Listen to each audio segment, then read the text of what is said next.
And to see the youth now following the adults, that is amazing, incredible. Praise the Lord for that. Good evening, everyone. How you guys feeling today? Better than yesterday here. Better than yesterday. That's good. Temperature is good. See, I came in a suit this time. The other days I was suffering. It was too hot in here. But thank the Lord that he makes things possible today so that we could be more comfortable. Well, tonight we're going to be talking about stress. Last night we spoke about depression. Good. And we learned a lot of things about depression, didn't we? And we hoping that tonight we learn a little bit more about what is stress. Most of these disorders, they seem similar, but they are not. They are to be taken seriously and individually as they are. Some of them come hand in hand with one another, like anxiety and depression. Sometimes it's it feels like it would be one and the same. Stress and anxiety, it feels like it's one and the same. But anxiety and stress is not the same. The word stress means like if you put too much into something, that something begins to be overwhelmed, and it could either burst or break because it's under stress. So meaning that the vessel, can be things can start overwhelming you in a moment, and now you feel like you're about to break. You can't take it anymore, and you don't know what to do. And in these moments of pain, we sometimes we feel lost. Notice that most of the other disorders, it brings you to a moment of being lost, like you have no options. You don't know what to do other than what you know in the moment. And sometimes what we know to do in the moment is not the right thing. So we need to ask for help. And that right there is where the problem begins. Sometimes we feel like if I tell people what I'm going through, they're going to start getting into my business. And most people don't like people to know that you're going through issues. It's too personal, too private, and at times embarrassing, especially if you're a Christian. Imagine the stress that you're receiving right now to let somebody know that you're having some type of issues that you as a Christian should have control over. So you come to church with a smile, and you do the programs with a smile, and you do all these things with a smile, but nobody knows that you're suffering inside because you don't want them to know. And it's until when you can't take it anymore, you get overwhelmed. Have you seen somebody preaching sometimes, or they're doing something and they just faint? I've seen it happen. And then you say, oh, maybe they didn't eat well today. Or they could be having a lot of stress. And it comes to a point that your body just shut down. And when you're stressed, you don't sleep well. And when you don't sleep well, things don't do well.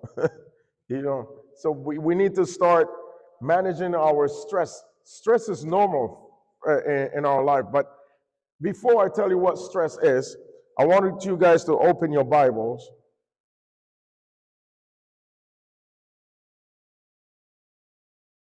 in John 16:33. I have told you these things so that in me you may have peace. This is crucial. I want you guys to focus on that word, peace. In this world you will have trouble, but take heart. I have overcome the world. According to him, the word trouble in the verse can be phrased into difficulties, pressures, or stress. I think this mic is too loud. Right. I think that's good because it was doing a little bit of feedback. And then my voice is strong and it carries. So It was distracting me. So based on the word that we just read, we're finding out that Jesus is telling us that he will give us peace. This world is full of what? Trouble. I think God, let me rephrase that. I don't think. God has been warning us constantly what this world is all about. And sometimes we just take in, I'm generalizing what I'm saying. I'm not saying that everybody will be like that. But sometimes we take things too lightly. And you know why we take it too lightly? Because we hear it too often. From the day I was born, that I think I have knowledge, I've been hearing Jesus is coming. Jesus is coming. And it comes to a point that you say, yeah, Jesus is coming. I hear that every time. Yeah, he's coming. Oh, yes, Jesus is coming. Hallelujah. Amen. And it comes to a point that we take it so lightly that we just start sleeping on that idea that he's coming. We're not taking it the way that the Bible is telling us. Be prepared. Jesus is coming. And it just happened to be that the Bible tells us that the end days is going to be just like the days of Sodom and Gomorrah and the days of Noah. So I want you to focus on the days of Noah. Rain is coming. Yeah, I've been hearing that for about 100 years now. The rain is coming. How many years did Noah preach? He preached 120 years. That's a lot of years, right? And he told them, rain is coming.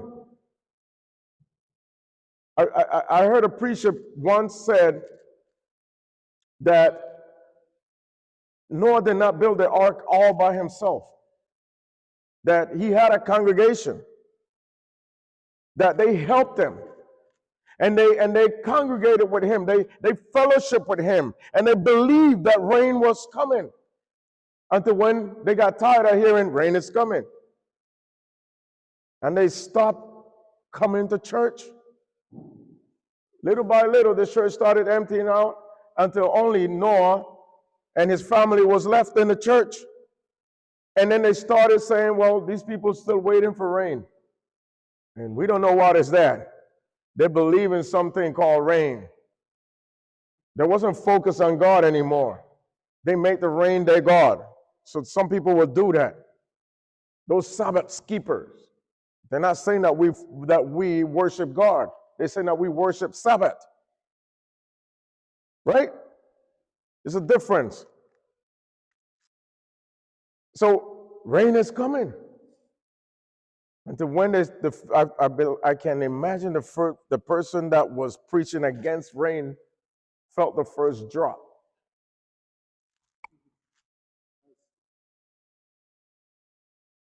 I believe he was the first one to knock on that door. Do you guys know why God sent an angel to shut the door? Have you ever thought about that? Huh? Say that one more time. They would have thrown Noah out of the ark. I never thought it that way, but I believe that. Noah could have been, I can imagine me being Noah, and I have control of that door. I can open it and close it at my will. So now the door knock. It's me, your cousin. Oh, come on in, cousin. You be safe. Remember me, your neighbor, you still owe me like $10. Come on in. God knew Noah's heart. He wouldn't let people die. And you know what's so sad about that time? I want you to really listen to this.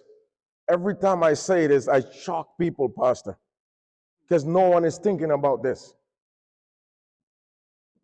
Or no one, I don't know if you guys have, but I want you to think about this. Young people, I want you to hear my voice. Whatever it is that you're doing, just listen to me right now. in the days of Noah, the day that it started raining, the day that the angels shut the door of the ark, the day that the earth was filled with water and it was flooded, Noah and his family was safe. But you know what? There was no children on the ark. All that survived was adults. So you're going to tell me, and I'm telling you, every children in the world died. I told you I was going to shock you tonight. Only adults survived. There was no children on the ark. And you know what that means? Those children died because some parents did not do their job.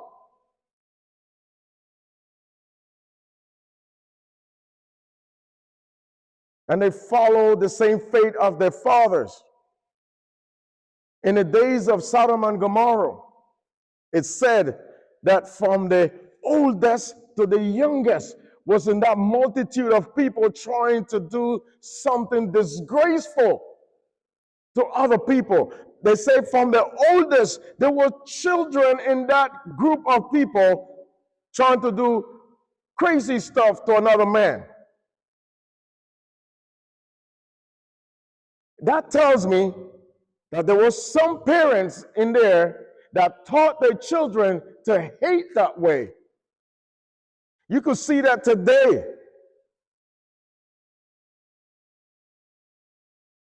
You could see that today. All of these organizations, Ku Klux Klan and all of that, they teach their children to hate. So when the time comes, when the first drop of water falls, when the first trumpet sound and it says Jesus is here, a lot of children is going to die.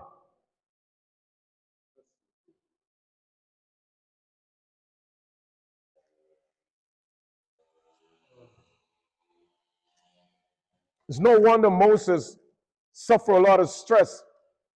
We're talking about stress tonight, right? You imagine Moses, everything that he have to go through, 40 years in a desert. I call it God's university. God took him from royalty and brought him to poverty. The worst job in the world in those days was to be a shepherd. I'm going to repeat that again. The worst and most embarrassing job that you could have in those days was to be a shepherd. And this man was supposed to be the next Pharaoh, the next king. And God humbled him. And he had to go through and be a shepherd for 40 years in the desert. He was with luxury. Imagine living in a city with luxury, with all the most expensive vehicles, everything. And next thing you know, you don't even have a place to say that looks like a proper bed. For 40 years, Moses went to college, to God's college. And his graduation day was the day when God told him, take your shoes off because the place that you're standing is holy. Now you're ready. And he told him, go and get my people out. Now you're ready. He refused. He said he wasn't the person. I stutter when I speak, and he make a lot of excuses, but he still went. He still went. And then after he performed all the miracles, after he took them out, after they went through the Red Sea, after God has protected them through the night with fire, because in the desert, I don't know if you guys have ever been in the desert, and the day is hot. Well, it's so hot that you can it will kill you, and then at night sometimes it even snow. It's that crazy of a temperature. It gets so cold. So that's why you have the pillar of fire at night, and a cloud covering the sun in the daytime. Because at night it gets cold. I've been in Missouri. I've been in Missouri is desert temperature. I see snow in summertime. And I say, no wonder people out here go crazy. You don't know what clothes to wear. It's going to snow at night, and then the next day is 100 degrees. And it's that kind of insane. But still, I can imagine what was the stress that Moses was going through, that he was suffering, the amount of stress he was suffering when he had done everything for these people, and they weren't grateful. And the day that he lost the opportunity to walk into the promised land, it was because of them or because of him.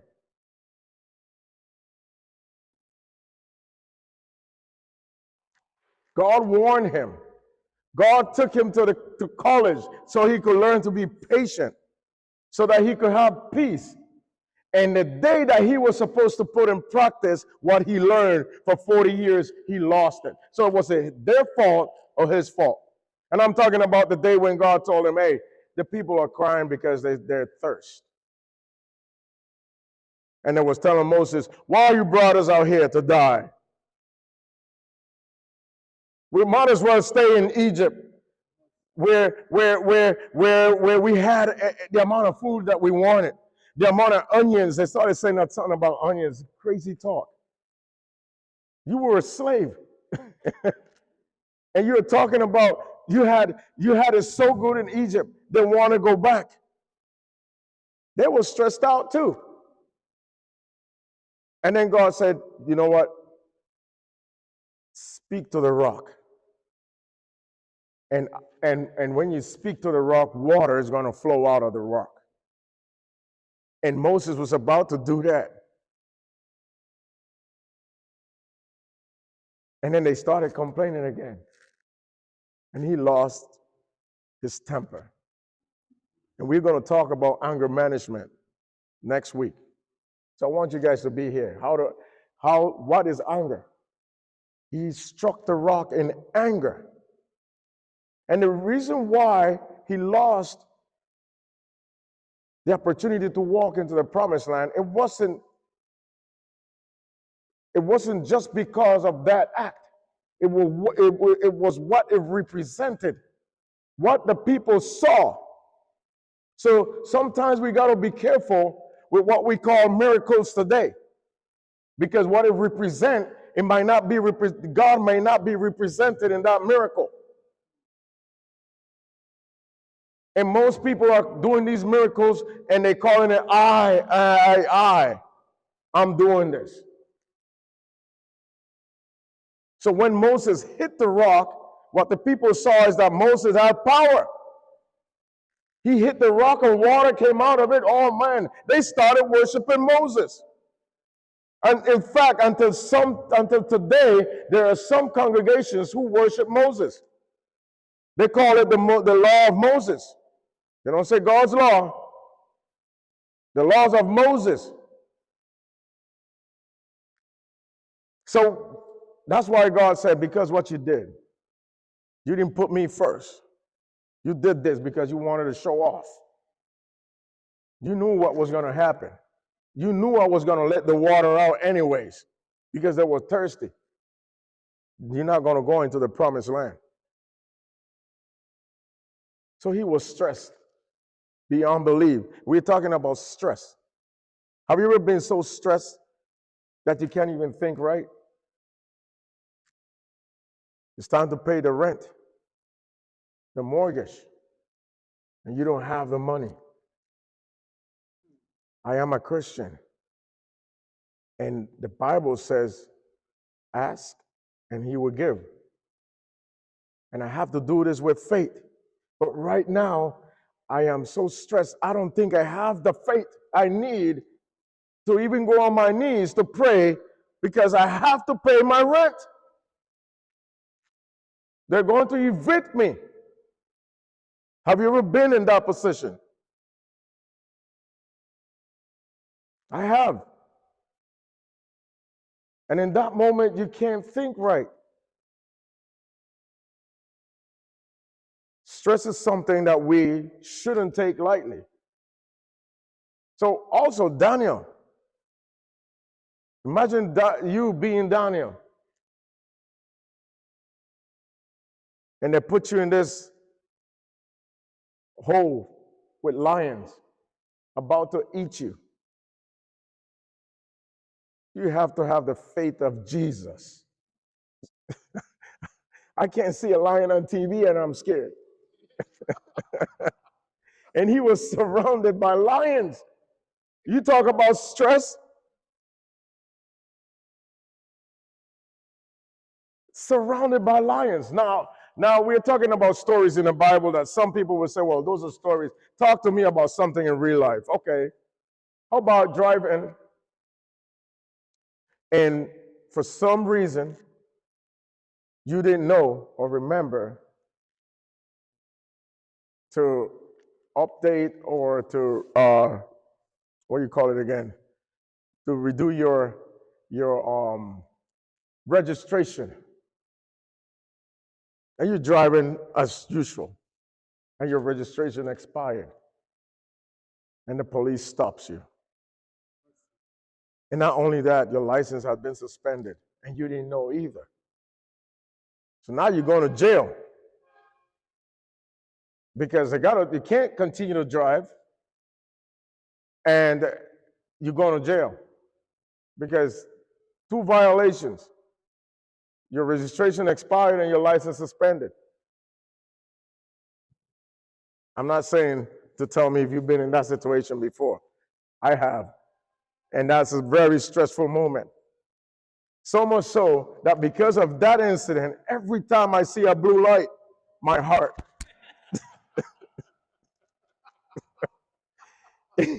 It's so much. Like one time I was driving, the Uber drivers now have a blue light that says Uber. But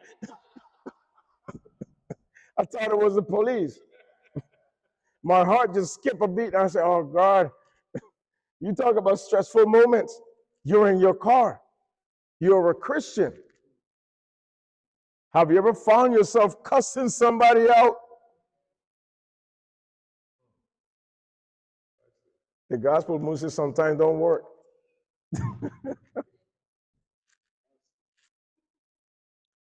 I know of a pastor. He was a pastor of Central Church in Hawaii. And he was preaching. And he said that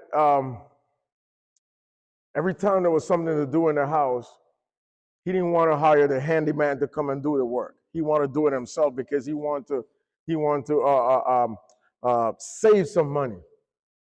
But his wife knew that every time he start doing things, he would mess it up more, and then they would still have to hire the handyman or the plumber or the electrician, and now the damage was even greater, and now they got to pay more money.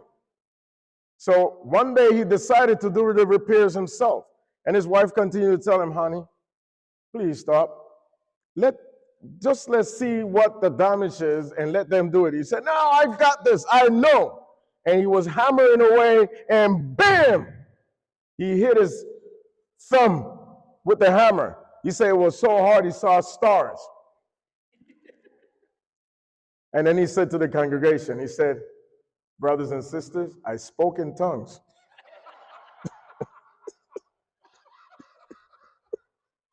And it wasn't angelical tongues.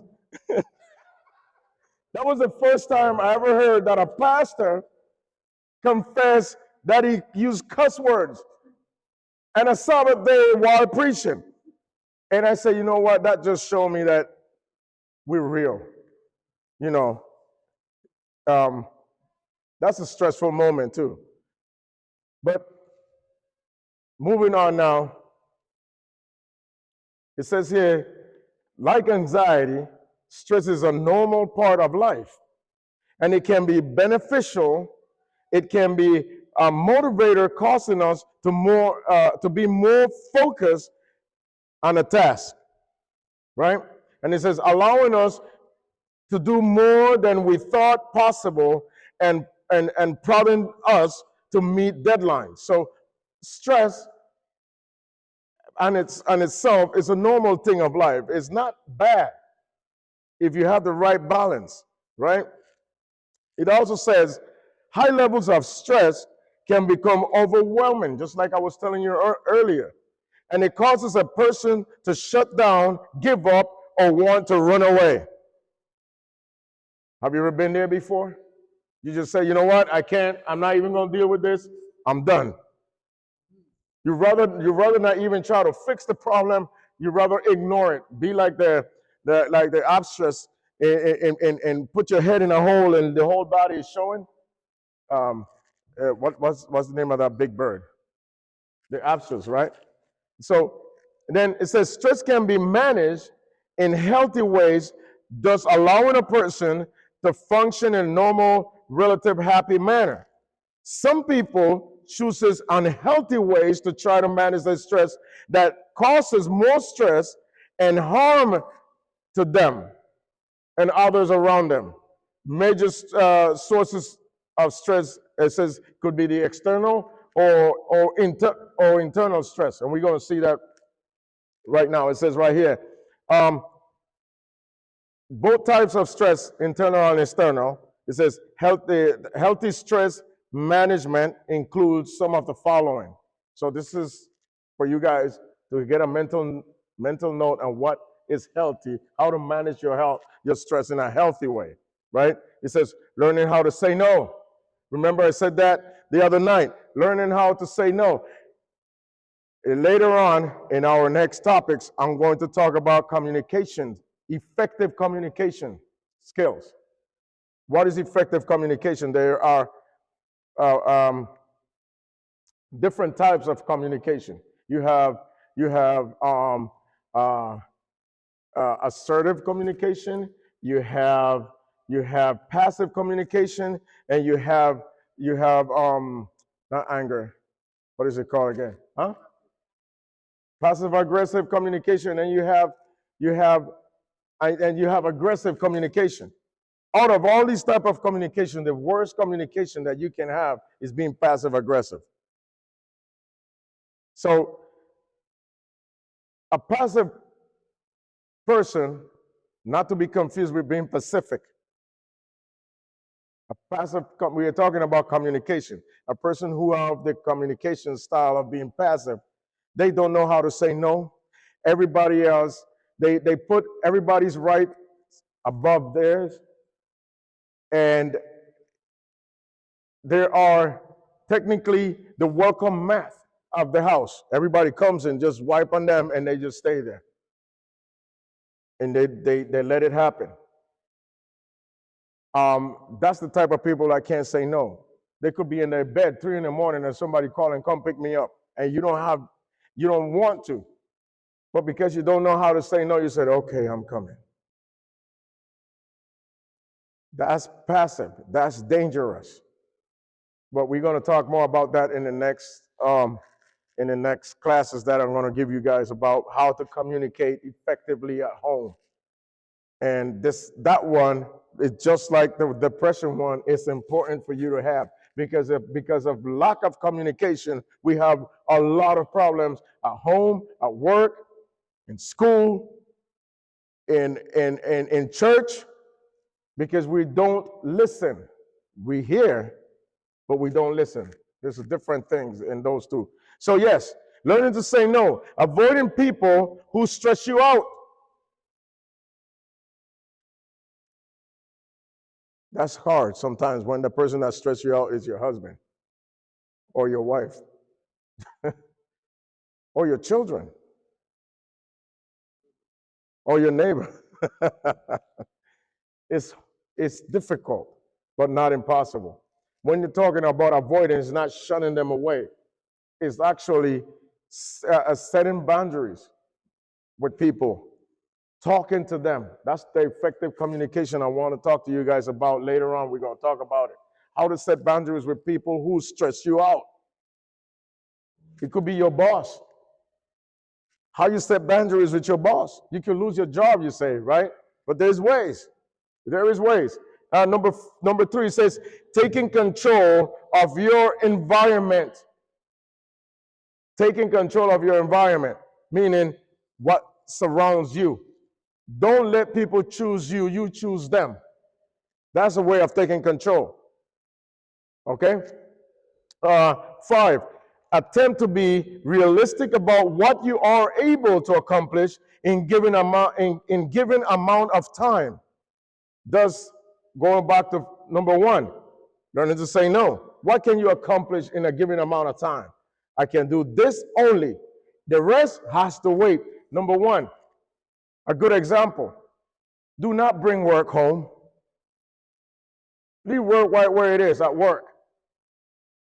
You start bringing work home, you're not setting up boundaries for yourself. You're not saying no. Your boss knows that you're working for him still and hours that they're not paying you. Have you done that before? You have a deadline, so you bring the work at home, and you're working at home, and your kids, mommy, mommy, daddy, daddy, mommy, mommy. And then the work is more important. And still yet, you didn't finish on time. Don't bring work at home. I'm going to give you guys a little story about bringing work at home. When I was in the military, I had a sergeant who stressed my life out. She would just spitefully do things. Very racist. And every day I would come home and tell now she's my ex-wife now, but I would come home and tell her how miserable I was that this sergeant was making my life a living hell. Every day was something new. Every day was something new. Every day was something new. And I would come home and tell her. I used to get up every morning at 3:30 in the morning so I could be at work by 4:30 because we have to get into formation to do exercise. So I would get up, tippy-toe in the house, and walk out the door. So I don't want to wake up the family because it's early in the morning. And then one morning, I get up, I tippy-toe, I got dressed, and when I was going through the door, she's waiting for me at the door like this, my wife. I said, what are you doing? She said, I'm going to go over there and beat that woman up. I said, wait, what? So I was stressed out, and by me bringing work home, I stressed her out. She couldn't even sleep. She was already packed and ready to go, and I didn't even know. I had to stop her. I said, no, that's not happening. No. I learned a lesson that day. Leave work where it is. Don't bring work at home. You will become so overwhelmed, and then you're not going to do the job correctly, and then you're still going to probably get fired. And then what all of that did for you? Absolutely nothing. It just worsened things for you. So leave work at home. Learn to say no. Okay? Number 6, it says, learning to control the self-talk. Self-talk, what you tell yourself, right? It says, if I would have, I should have, or could have. What? It's already past. There is nothing you can do with the past. I told you that before. It already happened. If you could have, would have, or should have, there's nothing you can do about it now. What you can do about it now is learn from could have, would have, should have, so you don't have to do it now. Okay? You guys got that, right? We good, right? We continue now. Now it says managing stress. We're still following that. Now it says strategy number 2. Express your thoughts, feelings in an open and respectful manner. To whom you got to do that? Last night I talked to you guys that you have to have somebody to talk to. Sometimes we're so stressed out, we don't have nobody to talk to. We talk to ourselves, we drive ourselves mad, crazy. And I told the pastor, your wife doesn't count. Don't let it happen like what happened to me. She was waiting to go beat somebody up. So have somebody that you can trust, you could talk to. Even if you don't trust them, you can just vent to that person. Even if the person not going to give you back the right feedback, you just vent. Vent. Let it out. Right? Number 2, it says seek a middle ground by being willing to compromise. You know what compromise means?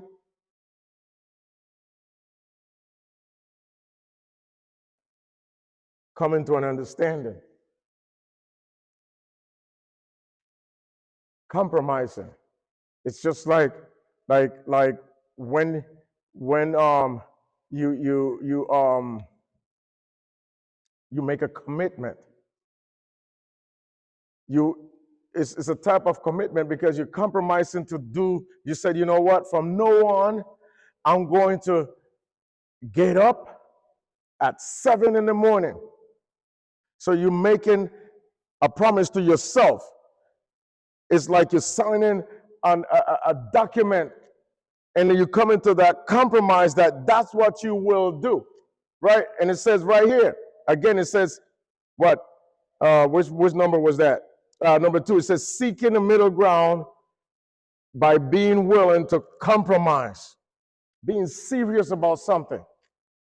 Now you're taking this to a different level, a level of commitment. Now, commitment is not doing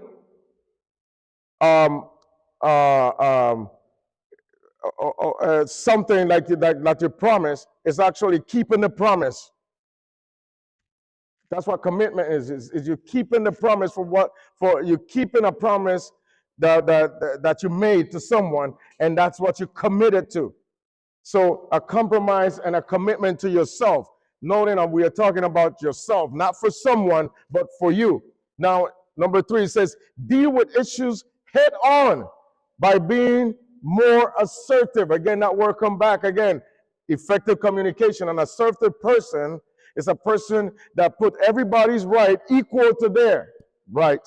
There's not above anybody else or below no one else. They're equal. And they talk out of a base of knowledge. They know what they're talking about. They didn't invent it. They know what they're talking about, and they will come and say, if the person is you don't know, come here. Hey, lower your voice. Number 1, we could do this, but let's talk like people. That's an assertive person. But when you say, hey, you, and then you go, oh yes, sir. That's a passive person. So you have to be on a level of assertiveness. You respect the other person, and you let yourself be respected by that person and by others, right? So moving on, it says, learn to attack the problem, not the person. Remember what we talk about problems? What a problem is. Let me see if you guys remember what I said a problem was. Oh, thank you. Somebody was listening. A problem is not a bad thing. A problem is a warning. It's something, the problem is warning you there is something that needs your attention. And if you don't get your attention in it right now, something will go wrong. And what it's telling you here is, it's telling you here, learn to attack the problem immediately. Don't leave it for tomorrow or later. Just say, hey, we got to take care of this now. Right? Unless if it's Sabbath. Then you have to wait till sunset to talk, right? We got to respect that. All right. Now, number 5, it says, learn good time management by planning ahead and not overextending yourself. This is important. In other words, what I'm telling you with all of this, I'm telling you to be what? There's a word for that. Good stewardship, organized. You see that? And if we learn that if you're depressed, this is what you're not going to have. You're not going to be organized. So being stressful can lead you to depression. If you don't manage it correctly, you're going to get depressed. Okay? So strategy number 3, it says adapt to the stressors, right? If the stressor cannot be changed, change yourself. You guys getting that? If the stressor cannot be changed, change yourself. What could be a good example of that? Sometimes the stressor could be your boss. And there's no way to change that sometimes. But then you have to change your attitude, change your perspective. You might be right in everything, but sometimes You have to know when to push and when not to. So you have to learn strategies how to change yourself so that the stressor don't stress you out.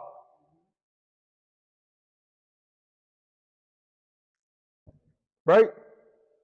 I'm seeing people thinking. That's good. The little thinker is going think, think, think. That's a good thing. Okay, good.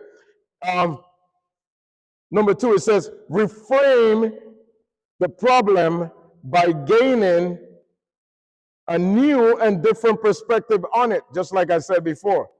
Just get a different perspective. Wait a minute. Let's say, for instance, that there is an apple between you and I, and that apple is sitting right there. The side of the apple that you can see, that you guys can see, that you guys can see, that you guys can see, I cannot see it. And the side of the apple that you guys see may be full of worms, right? And the side that I'm looking at, it looks perfectly great to eat. But what you guys are seeing is the worms. How can I change your perspective to stop seeing worms? Say that. Say it loud. Walk around it. Change your perspective. I got to see that apple in a different way. Imagine that this apple that I just put as an example to you is the world. Where you live, you see worms, problems. Where I live, which is not true, but this is just an example, is an example. Bear with me. Where I live, I'm like, dip-de-doo, this life is beautiful, right? So well, how can I let you see the way I'm looking at the same world? Just telling you, come see the world on my side of the apple. Question. I have a question for you guys. When was the last time you took a vacation? And when I say a vacation, it is not a vacation if you go back to your own country. That's never a vacation. You come back more stressed out than ever. I'm talking about a real vacation. Go someplace you've never been before and enjoy life a little bit and come back. Can somebody here tell me when was the last time they took a vacation? Mercy. 6 months ago, did you went back to your country? You went to Ghana. Was it a good time? Wasn't stressed? Maybe just the traveling part, right? Not even, because going to Ghana, that's how many hours of flight? 16. I went to Hawaii, that was 11 hours, and I was stressed out on a plane. Yeah, I used to live in Hawaii for 6 years, so going back and forth, it is, yes. But you see, and the reason why I mentioned not going back home to your country is because when you go back home to your country, you meet your old folks and neighbors and friends, and everybody wants money and they want this. And then you look at their situation of living and you feel bad for them. And then you come back here in debt.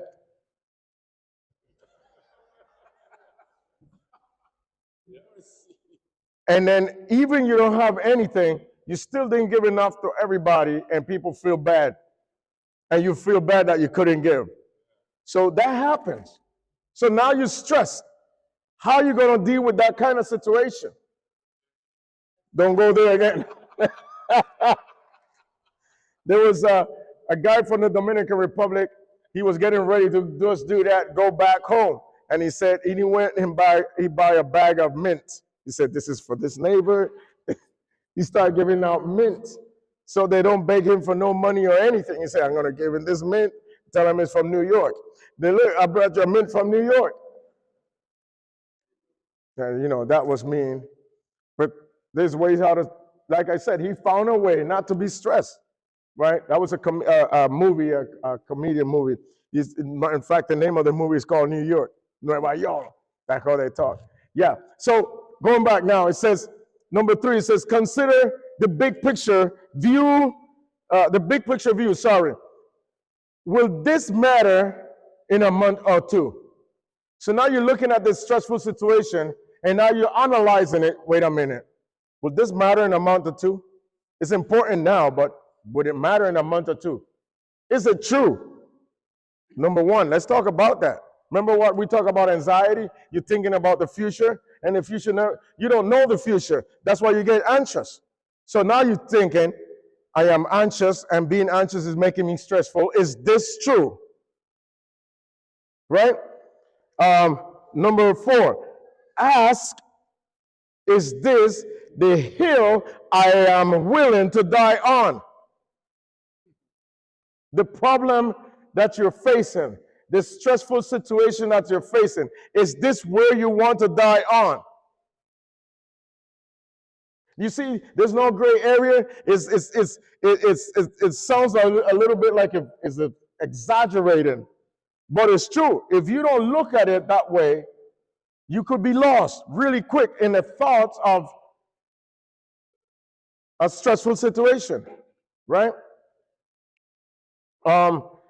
Continuing, it says, adjust your standards.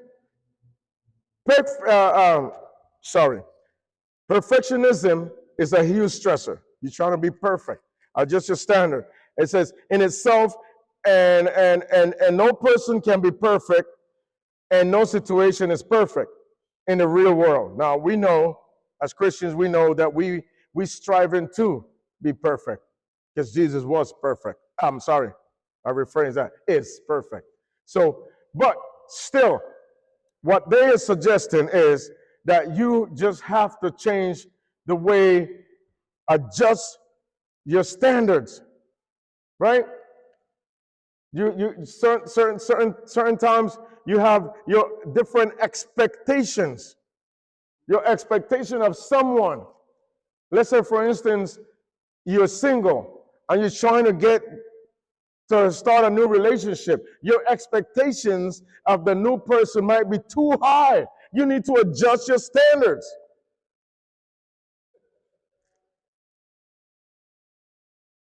Right? No, she's.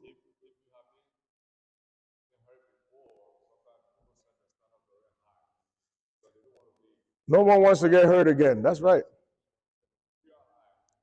But once you set that standard real high, you're looking to stay alone for a long time.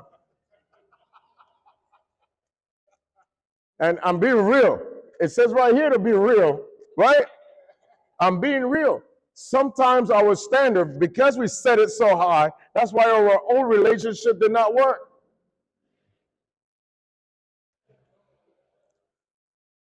I think there was a story about a sister who was asking for a husband. And she prayed to God and said, Lord, I would like to get a husband who will love me and cherish me and respect me the way I should. Please send me that husband. She never told God the specific of how she would like her husband to be. And God sent her a fat, old, bald-headed man. He was willing to love her, respect her, and cherish her. That's what she wanted. So when you ask God for your next husband or your next wife, please be specific. Be specific. Tell God exactly. God likes details. If you open the Bible, He's telling you how many nails He used, what kind of paint He used. He likes details. So because He wants us to be like Him, then we need to be like Him. Be specific. When you just throw something vague, God said, all right, look at brother so-and-so right here for you. Boom, he is the man for you. And she said, Lord, please, not that one.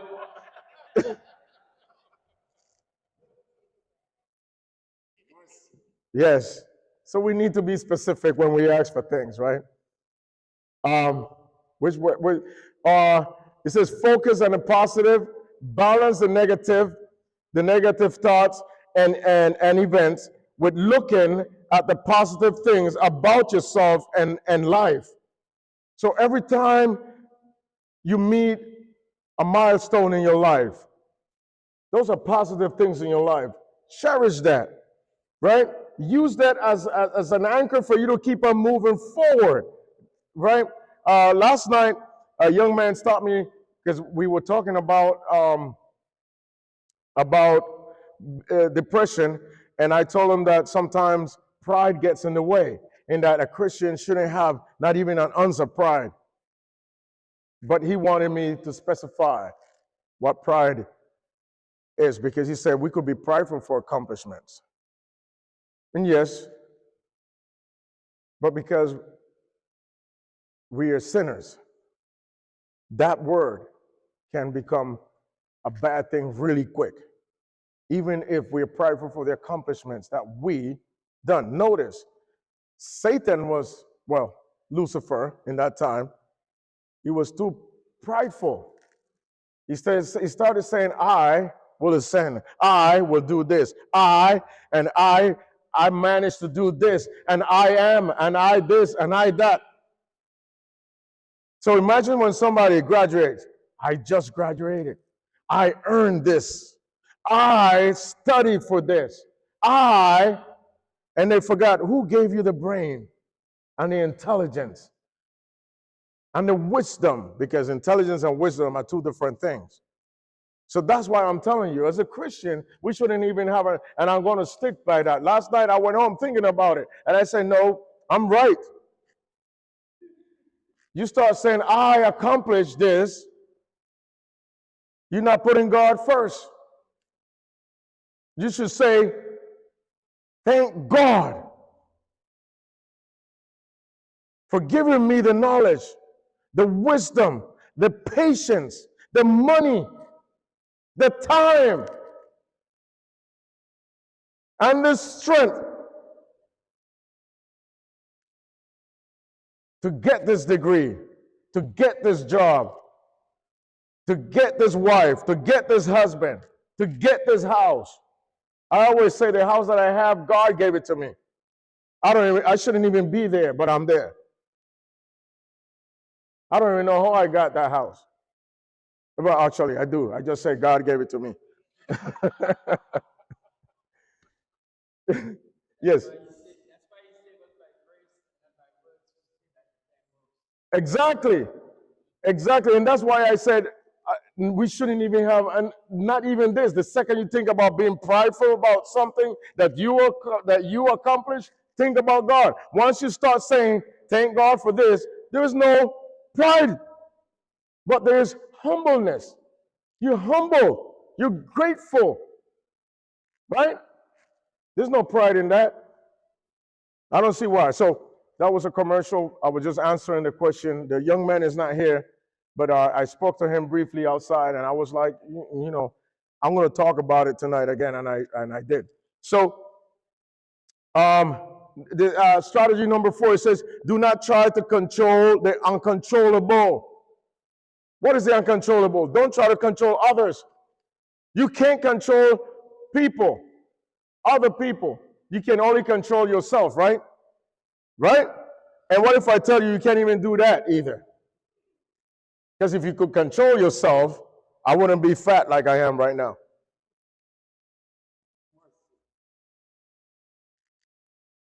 I wouldn't be sinning. So we can't control ourselves, and we're trying to control others. That's big. And some people talk about this, oh, we can only control ourselves. That's true. We can, but we're not. Sometimes it's difficult. And we're going to talk about that some other time too, when we talk about the split self. And then you guys wait. It's not the split personalities or nothing. Every one of you have a split self. And we're going to talk about it. I want you guys to come back and bring somebody. And that's why I'm giving you all these topics ahead of time so you guys can start thinking about it. All right? So then it says, look for what? The upside. When facing major challenges, try to see them as opportunities for personal growth and development. The upsides. Don't look at the downside. When you fall, don't look at why you fell. Look at why you got up. You remember when you was riding that bicycle we talked about the other night? What made you learn to ride the bicycle? You didn't focus on the fall. You focus on the get up. Every time you fall, you get up, you dust yourself. Who saw me? Right? Okay, nobody saw that. right? Or is it that you slip and fall and then you sit there and say, oh, wow, I've never seen the sky from this perspective before. Oh, look at the birds and the clouds. And people walking over you like, oh, excuse me. No, we fall, we get up, we dust off, and we get and we keep going. Right? What's the right word for that? That's when you have resiliency. Right? So look at the upside of things.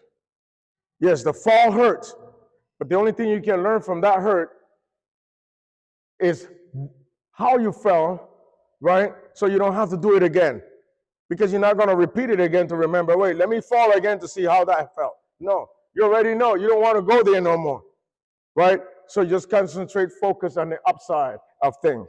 All right, moving on. It says right here, talk to a trusted person. I can't stress that out. Stress that out. I can't stress that out anymore. Then have somebody to talk to, right? It says a good friend or a therapist expressing our thoughts and feelings to other persons can be very what? Cathartic, helpful, healing.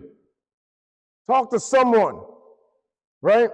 Learn to forgive others as well as yourself. Since we will live in an imperfect world, all human beings make mistakes, including yourself. And again, this is from taken from SAMHSA, the substance abuse mental health program. This is not a Christian program that I took these slides from. These slides was developed to teach group therapy for people in substance use and people suffering with mental health. This is not something that I wrote. It was already written. I just brought it to you because I know it's helpful. And notice what it's talking about again. Why forgiveness is in stress. Why you think forgiveness is in stress. And before we even talk about it, I'm going to tell you a little bit more. Then we're going to talk about forgiveness a little farther down. It says, what forgiveness is not. Again, this wasn't written by religious people. Okay, and look what it says. It isn't denying what happened. It isn't pretending what happened wasn't hurtful or harmful. It isn't denying your right to be angry. Anger often is an expression of pain. It doesn't mean you need to place yourself in harm's way again. It isn't necessarily forgetting or forgotten or forgetting forgetting may take many years or forever, because you're not going to forget what happened. So what it's saying here, in other words, have you ever heard this classic saying, I will forget, but I won't. I will forgive, but I won't. I will forgive, but I won't forget. That's classic, right? Have you ever said that before? Do you stick by that? You will forgive, but you're not going to forget, right? You're sticking by that. Okay. How about over here? You guys believe in that? I will forgive, but not forget. I'm going to tell you something right now. Get ready for this. Nobody's asking you to forget. In fact, what we're asking you is to remember. Now you say, wait, what? So how am I going to forgive my brother if I have to remember what he did to me? Because remembering is going to help you not repeat the same issue again. Now, wait, there's more. If I'm not asking you to forget, then what forgiveness is? The word forget is in forgiveness. It's like a two-part word, right? And what is the word is just saying forgiveness is the art of forgiving or the art of forgetting, meaning that it's a process of forgetting. It's not forgetting immediately, but eventually. And you're not going to forget what they did, but you're going to forget what happened, what you felt. It's the emotional part of it that you're going to forget, not the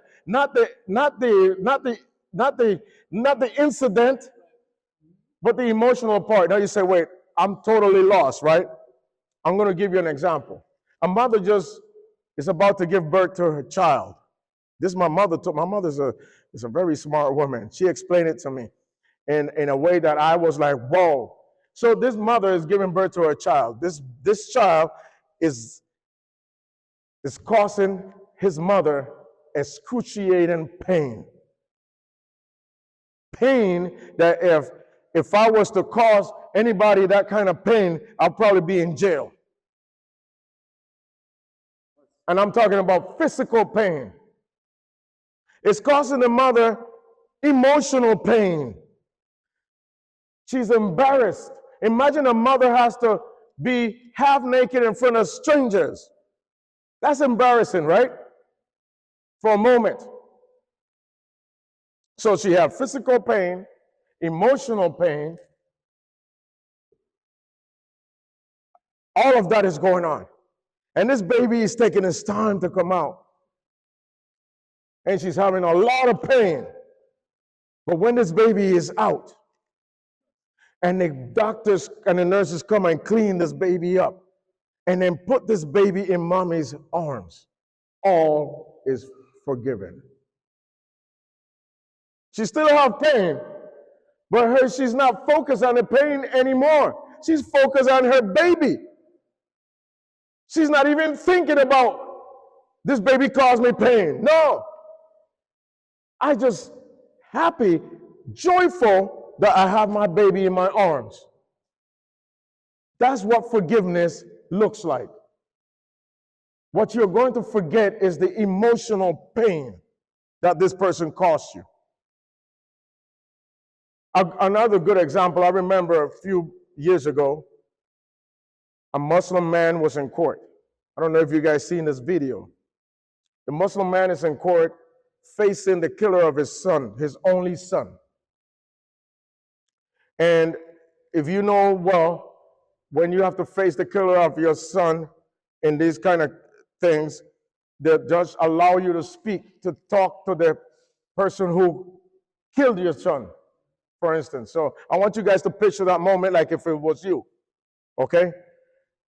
Sometimes the person will get up on the podium and say, I hope you rot in jail. Everything that's coming to you, you deserve it. You killer. They will say something like that, right? I was surprised until this day to have heard what this man said. He looked into a young man. He was about 21 years old at that time. He was in a jumpsuit, chained like this to the chair where he was sitting. Orange jumpsuit. What happened was that when he was only 15, he joined a gang in New York that told him that for him to be part of the gang, he had to kill somebody. So they called a pizza man. And the delivery guy was this young man that was working to pay his college degrees, his college courses in school. And he went to deliver the pizza. When he knocked on the door, as the door opened, the first thing that you hear was bang. Everybody has run from the apartment and left this young man with the gun in his hand, standing there looking at what he just did. The police came and saw him, they arrested him. He was guilty beyond no reasonable doubt. They locked him up for 6 years so that they could sentence him as an adult when he became 21. So you imagine he was 15 in an adult prison. And when he was 21 is when they dictated sentence on him. Now, the day of the sentence, he's sitting there in front of the judge. And the judge told the father of of the young man that got killed, that he could talk to the prisoner. And he looked at the prisoner and said, "My son, I am not mad at you because of what happened to my son." I was like, wait, did I just hear what this man said? He called the killer of his son, and he called him saying, "My son."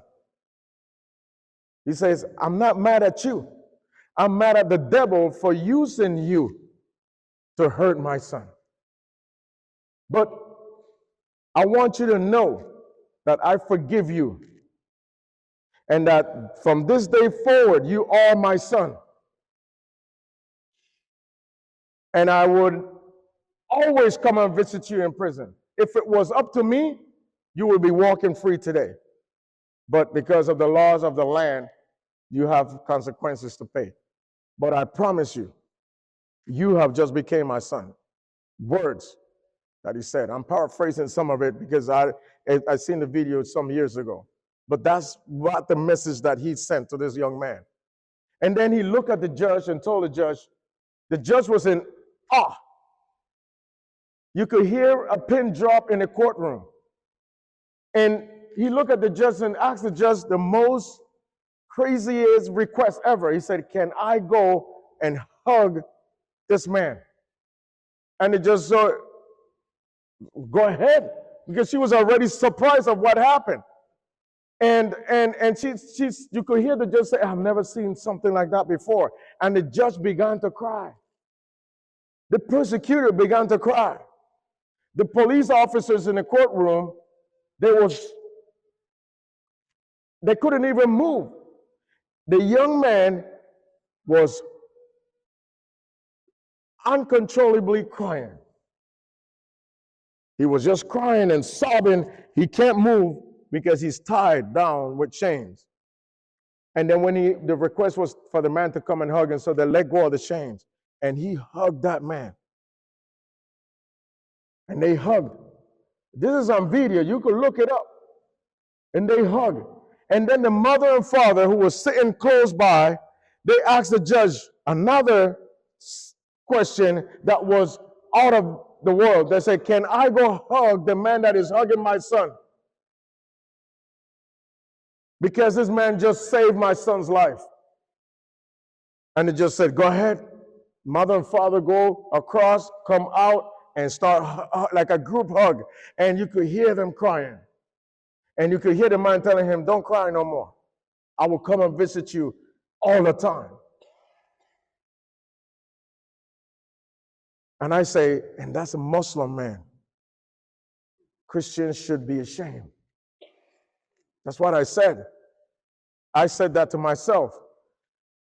I'm telling you right now, brothers and sisters, if somebody killed one of my sons or daughters, I don't know. And I'm telling you right now, because I think I have to be living that in that moment for me to say I would do the same. I don't know if I could do the same. I don't know if I could do the same. And that makes me feel shame. Because that's what Jesus told Peter to do. He said, "How many times should I forgive?" He said, 70 times 70.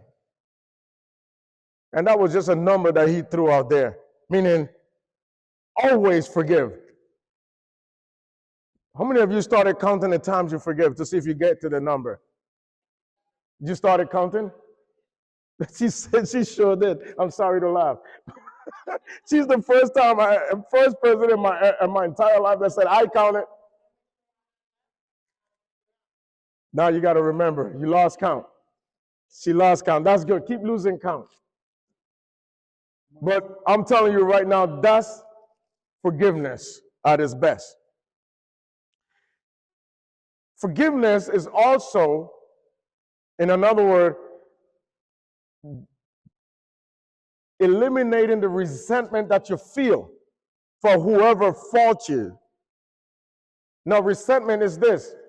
It's like you taking a bottle of poison and drinking it, hoping that the person that did you wrong die. But you're the one who's drinking the poison. You see how crazy that is? Resentment will eat you away and kill you. So dealing with forgiveness, it says it isn't denying what happened, and we already read that, so I'm going to move on. Continuing with forgiveness, it says willfully choosing to let go of the incident and eventually its memory. You see what they wrote?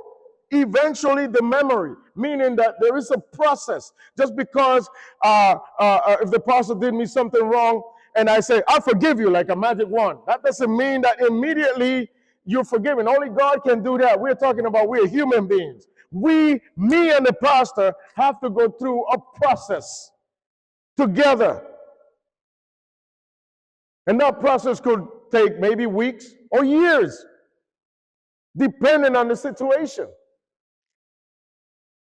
And when I say depending on the situation, it's actually not depending on the situation, depending on the person. Depending on the person. So it says, realizing my anger will not harm the offender, but could kill me. That's that resentment. You being angry at somebody because they did something to you, they're probably happy-go-lucky somewhere, and you over here suffering. Right? It continues to say, a consistent effort of letting go of my desire to control the past. Let it go. Let it go. You cannot control nothing that already happened. It happened. No matter how much you try to fix it, it happened, right?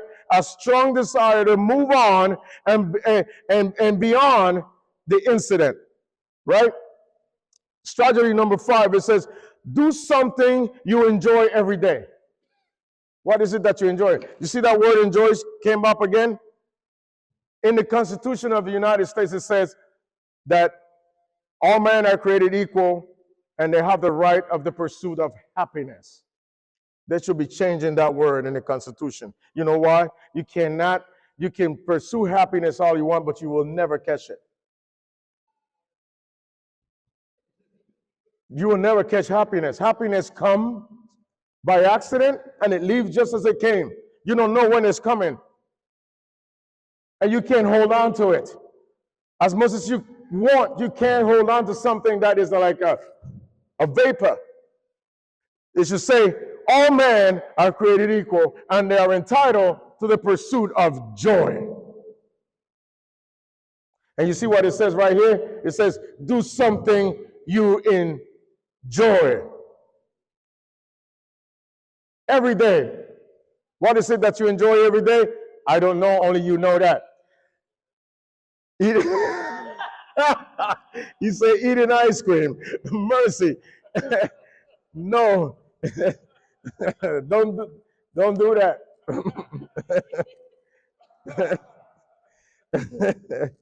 I like this. I like you guys. You guys are the funniest. Wow. It says, number 2, it says, have a sense of humor. Thank you. Just like right now. Have a sense of humor. Laugh often, right? It says, help others to laugh. Laugh at yourself. Laughing helps your body fight stress in numerous ways. So if you have somebody always keeping you up, laughing, that's a good thing. That's a good thing. Laughing. And sometimes you come to church and the pastor or the preacher is so serious, like, oh my gosh. Sometimes little laughter helps, right? People sleeping and they hear laughing and say, amen, amen, amen. Anyway, see, that was another commercial. So, okay, number 3, it says, connect with other people, help someone less fortunate, brighten someone's day, take a break, make time for relaxation and fun.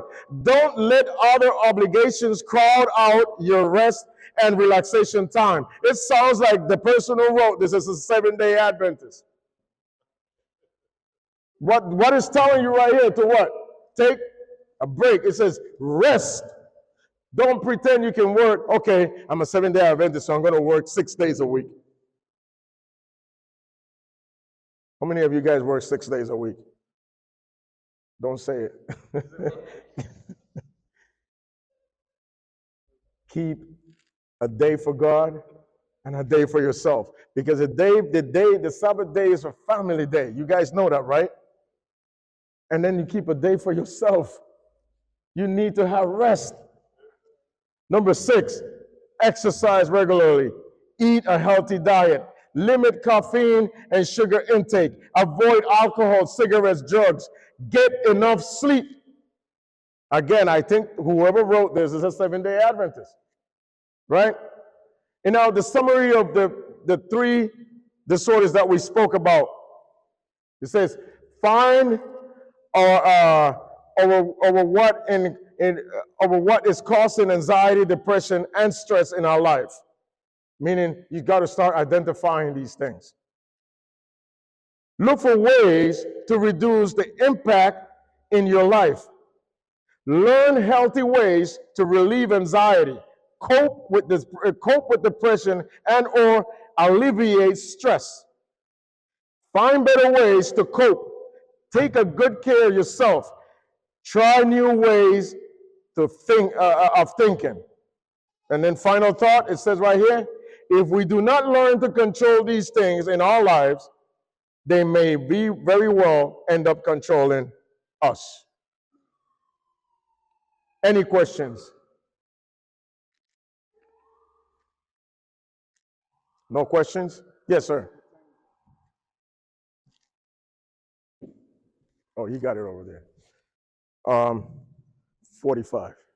Yes. My question is, so we talked about anxiety, depression. You did mention that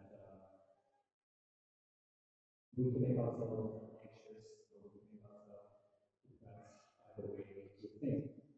Mm-hmm. So if our thoughts will make us sick, then nothing does. So since our thoughts make us sick, is it not dangerous for people to lightly say that they are depressed, or to assume that they're depressed, since thinking they're depressed is actually being depressed? So if I can understand your question, you say if it's dangerous for somebody to think that they are depressed? Yes, so if let me phrase it this way. So mental health is an addiction, Yes. but there's a sense of people just cannot let it go around. Oh, I'm depressed or I'm stressed. so you're talking about people self-diagnosing themselves. Like some people would say that I'm bipolar, and no doctor have ever told them that they're bipolar. They don't even know what bipolar is. Is that what you're saying? Oh, I'm depressed. But the difference between I think I got your question, right? So if anybody feel that they're depressed and still don't understand what depression is, then they might be depressed. Remember, depression is a deep, sorrowful moment, sadness that is deep. You're so deep down in the dumps, they call it. So if you feel like you're constantly sad for more than 2 or 3 days straight, you're depressed. Again, another way to identify depression is that if you're a person who is organized and then everything around you, your house is a total mess, chaotic mess, you might be depressed. If you haven't been taking showers, you might be depressed. If you're not eating well, you might be depressed. If you're not sleeping well, you might be depressed. So if you're not too sure about what it is, but you're identifying these things, then go and seek help immediately. Did that answer your question? I got you. Did that answer your question? Yes. Go ahead, ma'am. Excellent. Amen. Amen. And then to add more, I will always say go and look for help. You know why? Because the professional now is going to ask the pertaining questions and screen that person for depression. And they will say, all right, I don't think you're depressed, but if you don't take care of these issues, you might become depressed. Or I know you're because of this and the amount of time that you're being down, you might be depressed. There's a lot of things that human beings today are taking lightly. You know, like the word "I love you." I love you. but that's another thing that I'm going to talk about some other time. So I would entertain 2 questions, but time is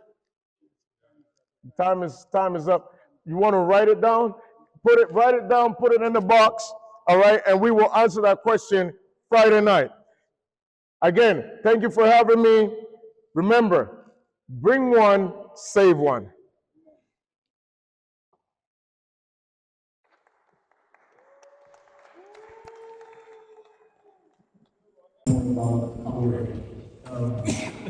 State of mind and state of body. And thank you for being here. Please. Because we went a little later than usual tonight, tomorrow night I give you a rest night. Thank you, Pastor.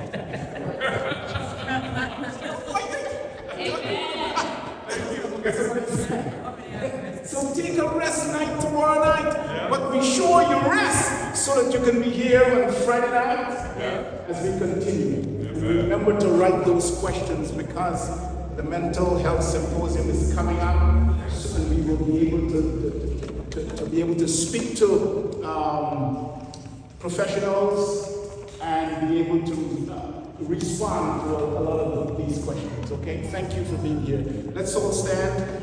Let's sing the first stanza.